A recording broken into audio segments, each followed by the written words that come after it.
कैसे हैं अभी आप सभी?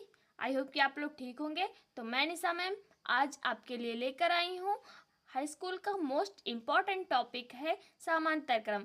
तो आप लोगों को मैं आज इस वीडियो में बताने वाली हूँ कि समांतर क्रम किसे कहते हैं, श्रेणी क्रम और समांतर क्रम में क्या अंतर होता है। तो हम सबसे पहले आज तो इस वीडियो में समांतर क्रम ही बताएंगे, अगले वीडियो में हम आपको श्रेणी क्रम बताएंगे। तो आप लोग मेरे साथ इस चैनल में जुड़े रहें और इस वीडियो को अंत तक जरूर देखें। अगर अच्छा लगे तो आप अपने दोस्तों के साथ शेयर भी करें और मेरे चैनल को सब्सक्राइब और लाइक भी करें। तो मैं आप लोगों को सबसे पहले बताऊंगी समांतर क्रम होता क्या है। यहाँ पर हाईलाइट करके रखा है, समांतर क्रम संयोजन में प्रतिरोध को इस प्रकार जोड़ा जाता है।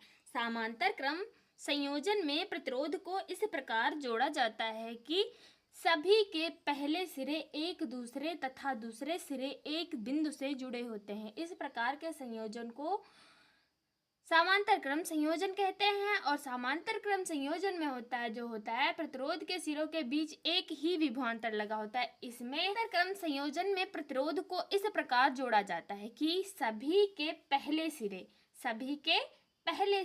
एक बिंदु से, पहले सिरे जो सभी के पहले सिरे हैं क्या होगा, एक बिंदु से तथा दूसरे सिरे एक बिंदु से जुड़े होते हैं। समांतर क्रम में पहला सिरा एक बिंदु से तथा दूसरा सिरा एक बिंदु से जुड़ा होता है। इस प्रकार के संयोजन में सभी प्रतिरोधों के सिरों के बीच एक ही विभवांतर होता है। क्या बताया गया है कि ये हमने डायग्राम बना रखा है प्रतिरोध का, मतलब समांतर क्रम का। तो यहाँ हमने इसमें क्या बताया गया कि सभी के सिरे एक बिंदु से तथा पहला सिरा एक बिंदु से तथा दूसरा सिरा एक बिंदु से, बीच में कई प्रतिरोध हो सकते हैं लेकिन कहेंगे समांतर क्रम संयोजन। इसे क्या कहेंगे, समांतर क्रम संयोजन। तो आप लोगों को मैं इसकी प्रूफिंग करके दिखाऊंगी कि ये कैसे लिखा गया है। तो सबसे पहले हम देखते हैं ए व बी के बीच, बिंदु ए व बी के बीच प्रतिरोध कौन कौन से हैं, R1 व R2 व R3 क्रमशः समांतर क्रम में जुड़े हैं। बिंदु ए व बी के बीच जो प्रतिरोध हैं R1, R2, R3 क्रमशः संयोजन क्रम में जुड़े हुए हैं। तो हम ये लिख लेते हैं। फर्स्ट टॉपिक मेरा क्या है, ए व बी के बीच, बी के बीच तीन प्रतिरोध हैं।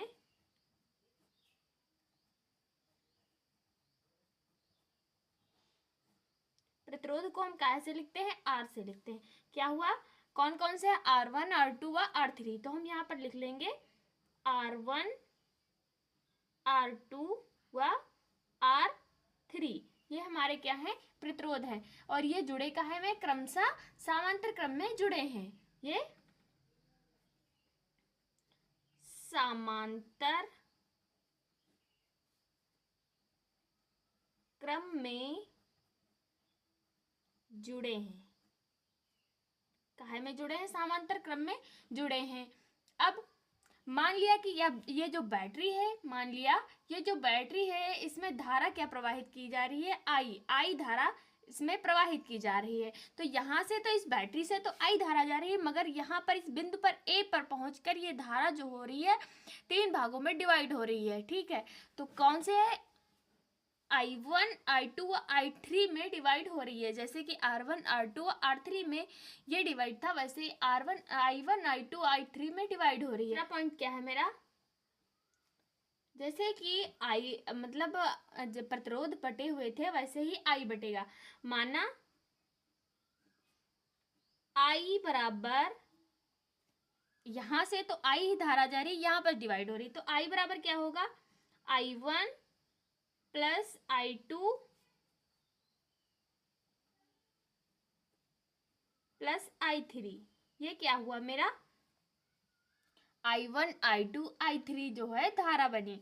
यहाँ से हमारी धारा बही थी I, यहाँ पर बिंदु A पर पहुंचने पर ये धारा तीन भागों में डिवाइड हो गई। कौन से, I1, I2 व I3 में बट गई। तो ऐसे हमारा क्या निकल कर आ गया है आई क्या निकल के आई है I1 + I2 + I3। तो ओम का नियम क्या होता है, आई बराबर क्या होता है, ओम का नियम आई बराबर होता है V/R। अब यहाँ पर हम लिखेंगे ओम के नियम से, ओम के नियम अनुसार, ओम के नियम से आई बराबर क्या होगा, आई बराबर V/R। तो इस तरह आई बराबर I1 + I2 + I3 में VR का मान रखने पर, तो हमारा क्या हो जाएगा, इसमें जब हम इसे मान रखेंगे तो यह I का मान रखने पर, तो हम यहाँ पर लिखेंगे I का मान रखने पर, यहाँ पर क्या हुआ, I का मान रखने पर, I बराबर क्या है V/R। तो I1 बराबर I बराबर हमारा क्या हुआ होगा V/R। I बराबर क्या हुआ V/R। तो I1 बराबर भी होगा V/R1 + V/R2 + V/R3। ये हमारा हो गया क्या, ऐसे हमने मान रख लिया। इसमें समीकरण में जो है आई का मान रखने पर, तो आई का हमने मान रख लिया, आई बराबर क्या था VR। तो VR का हमने इस समीकरण में फर्स्ट समीकरण में मैंने मान रख दिया, तो हमारा क्या निकल कर आया है VR बराबर VR1 + VR2 + VR3। तो हम इसे क्या करेंगे, काट देंगे, इजीली तरीके से हम इसे काट सकते हैं। तो हम कैसे काटेंगे, कॉमन क्या मिल रहा है, तो इसमें हमें V कॉमन मिल रही है, V क्या मिल रही है, हमें कॉमन मिल रही है। तो हमने V ले लिया कॉमन, और अंदर क्या रह गया 1/R1 + 1/R2 + 1/R3। ये हमारा क्या हुआ, V बराबर V हमने कॉमन ले लिया, तो यहाँ क्या बचा 1/R1 + 1/R2 + 1/R3 तो इसका हमारा सूत्र क्या हुआ 1/R1 + 1/R2 + 1/R3। ये हमारा क्या हो गया समांतर क्रम का सूत्र। आई होप कि आप लोगों को यह वीडियो पसंद आया होगा। अगर पसंद आया हो तो प्लीज़ मेरे चैनल को सब्सक्राइब करें और वीडियो को लाइक करें। धन्यवाद।